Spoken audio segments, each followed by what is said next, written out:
आज Doubtnut app download करें। Doubtnut पर अपने सभी गणित, रसायन विज्ञान, भौतिक विज्ञान और जीव विज्ञान के डाउट्स का करो सफाया।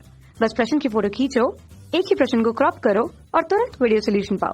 अभी डाउनलोड करें। प्रश्न है कॉन्ड्रिक्थीज मछलियों के प्रमुख लक्षण लिखिए। तो जैसा कि हमें पता है कि जो मछलियां आती हैं वह मत्स्य वर्ग से आती हैं या जिन्हें हम कहते हैं पीसीज। तो हमने देखा था कि जो नाथोस्टोमेटा थे उनको दो महावर्गों में विभाजित किया गया था। एक थे पीसीज जिनमें आपके फिन्स के माध्यम से गमन होता है और दूसरे होते हैं टेट्रापोडा जहाँ पर 4 पाद पाए जाते हैं। तो ये जो पीसीज होते हैं इनमें सभी मछलियां आती हैं। अब बात करते हैं कि कॉन्ड्रिक्थीज के लक्षण क्या होते हैं। सबसे पहला लक्षण जो हर एक मछली में पाया जाएगा वो होगा कि इनका जो शरीर होगा वह नौकाकार होगा। तो पानी में रहने के लिए सहायक होता है, इनका शरीर नौकाकार होता है, नौका आकार होता है। तो नौका आकार शरीर इनमें पाया जाता है। नौका आकार शरीर की उपस्थिति एक इनका प्रमुख लक्षण है। दूसरा जो लक्षण होगा वो होगा इनका बाह्य कंकाल। बाह्य कंकाल इनका किस प्रकार का होगा? इनका बाह्य कंकाल दूसरे पीसीज के सदस्यों की तरह ही स्केल्स का बना होगा।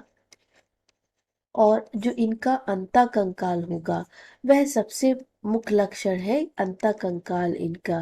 तो इनका जो अंतःकंकाल होगा वो होगा कार्टिलेज का बना हुआ।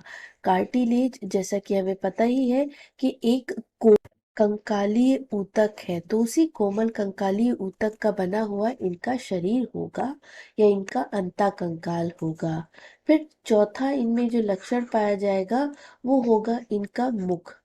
इनका मुख आप देखेंगे कि सामने की तरफ नहीं होगा, इनका मुख नीचे की तरफ होगा। तो नीचे की तरफ पाया जाता है इनका मुख, सामने की तरफ नहीं पाया जाता।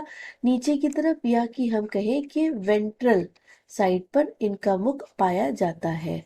फिर इनके शरीर पर आप देखेंगे कि दो जोड़ी फिन पाए जाएंगी जिनकी सहायता से ये तैरते हैं। तो दो जोड़ी फिन की उपस्थिति भी इनमें पाई जाएगी जिनकी सहायता से तैरेंगे।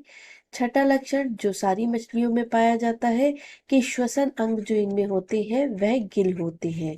तो श्वसन अंग यहाँ पर भी आपके गिल ही होंगे जैसे दूसरों में पाए जाते हैं गिल, या इसे हम कहेंगे क्लोम दरारें। तो क्लोम होंगे इनमें भी श्वसन अंग। तो ये है कुछ कॉन्ट्रिक्थीज के लक्षण जिनमें जो सबसे प्रमुख लक्षण दो है वो है अंतःकंकाल कार्टिलेज का बना होता है और मुख जो होता है वह नीचे की ओर होता है। यदि हम इनके कुछ उदाहरणों की बात करें तो कौन से उदाहरण इनमें आएंगे? इनमें आते हैं स्कोलियोडॉन और इनमें आते हैं शार्क। तो शार्क कार्टिलेजनस मछलियां होती हैं, इनमें आपका अस्थियां नहीं उपस्थित होती हैं, कार्टिलेज के बने हुए इनके अंतःकंकाल होते हैं। और स्कोलियोडॉन भी इसी प्रकार की एक मछली है, इनमें आप देखेंगे कि मुख भी नीचे की तरफ होगा या वेंट्रल साइड पर मुख इनमें पाया जाएगा। तो ये थे कुछ लक्षण। आशा करते हैं आपको प्रश्न का उत्तर समझ में आया होगा। धन्यवाद। कक्षा 6 से 12वीं से लेकर नीट, IIT, JEE वो एडवांस के लेवल तक 1 करोड़ से ज्यादा छात्रों का भरोसा। आज ही डाउनलोड करें डाउटनेट ऐप या व्हाट्सएप करें अपने सारे डाउट्स 8400 400 400 पर।